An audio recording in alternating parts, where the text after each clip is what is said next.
Hello दोस्तों, नमस्कार। स्वागत है आप सभी का एक बार फिर से हमारे यूट्यूब चैनल में।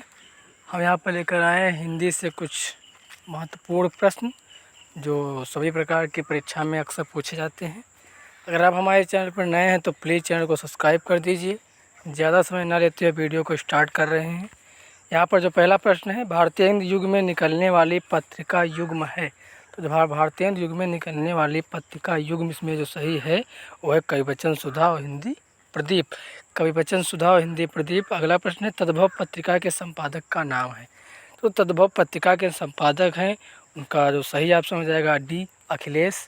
अगला प्रश्न है, सूर सागर किस भाषा की रचना है।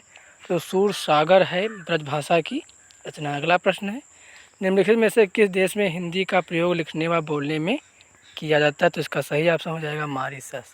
मॉरिशस में जो हिंदी भाषा का प्रयोग लिखने व बोलने में किया जाता है। अगला प्रश्न है, निम्नलिखित में से कौन सा रासो आल्हा खंड के नाम से प्रसिद्ध है। जो परमाल रासो है वो आल्हा खंड के नाम से प्रसिद्ध है। अगला प्रश्न है, निम्नलिखित में से किसको साहित्य अकादमी पुरस्कार मिला। तो उसमें ऑप्शन दिए हैं नामवर सिंह, प्रेमचंद, भारतेंद्र हरिश्चंद्र, सूर्यकांत त्रिपाठी, निर्मला। तो इसका सही ऑप्शन हो जाएगा डी, ए हो जाएगा, अर्थात नामवर सिंह को साहित्य अकादमी पुरस्कार प्राप्त हुआ। अगला प्रश्न है, निम्नलिखित में से कौन अष्टछाप का कवि है। तो जो अष्टछाप के कवि हैं निम्नलिखित में से सूरदास जी हैं। अगला प्रश्न है, निम्नलिखित में से कौन भक्तकालीन कवि नहीं है। तो जो निम्नलिखित में से बिहारी जी हैं जो भक्तकालीन कवि नहीं है। अगला प्रश्न है, हिंदी भाषा का प्रथम प्रमाणिक ग्रंथ कौन सा है। तो हिंदी भाषा का प्रथम प्रमाणिक ग्रंथ पृथ्वीराज राष्ट्र। अगला प्रश्न है, हिंदी भाषा में कितनी विख्यात बोलियाँ हैं। तो हिंदी भाषा में विख्यात बोलियाँ 5 हैं। अगला प्रश्न है, निम्नलिखित में से कौन सा हिंदी साहित्य का काल विभाजन नहीं है। तो इसका सही ऑप्शन हो जाएगा संयुक्त काल। अगला प्रश्न, सुमित्रानंदन पंत को किस कृति पर ज्ञानपीठ पुरस्कार मिला।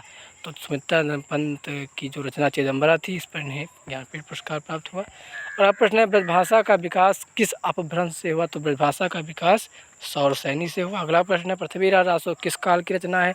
तो पृथ्वीराज रासो आदिकाल की रचना है। अगला प्रश्न है, दिए गए विकल्पों में से निर्गुण भक्ति काव्य के प्रमुख कवि कौन है। तो सही ऑप्शन हो जाएगा कबीरदास। अगला प्रश्न है, भारतवर्ष के लिए हिंदी भाषा का सबसे पहले किसने सुझाया। तो जो भारतवर्ष के हिंदी भाषा का नाम सबसे पहले रविंद्रनाथ टैगोर अर्थात रविंद्रनाथ ठाकुर ने सुझाया। अगला प्रश्न है, मर्यादा किस युग की प्रसिद्ध पत्रिका थी। तो जो मर्यादा थी द्विवेदी युग की प्रसिद्ध पत्रिका थी। अगला प्रश्न है, मर्यादा किस युग की प्रसिद्ध पत्रिका थी, वही आप क्वेश्चन है, द्विवेदी हो जाएगा। अगला प्रश्न है, ज़्यादातर भारतीय भाषाओं का विकास किस लिपि में हुआ।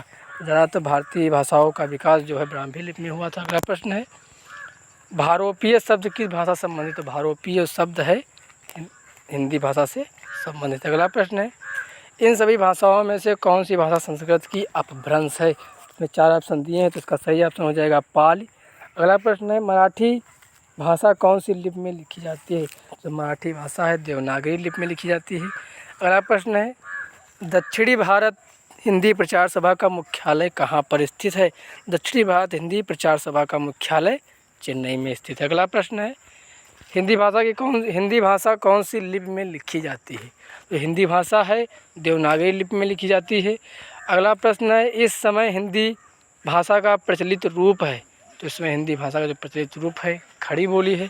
अगला प्रश्न है, हिंदी भाषा का जन्म किससे हुआ। तो हिंदी भाषा का जन्म अपभ्रंश से हुआ है। दोस्तों, मैं उम्मीद करता हूँ कि आपको हमारी वीडियो पसंद आई होगी।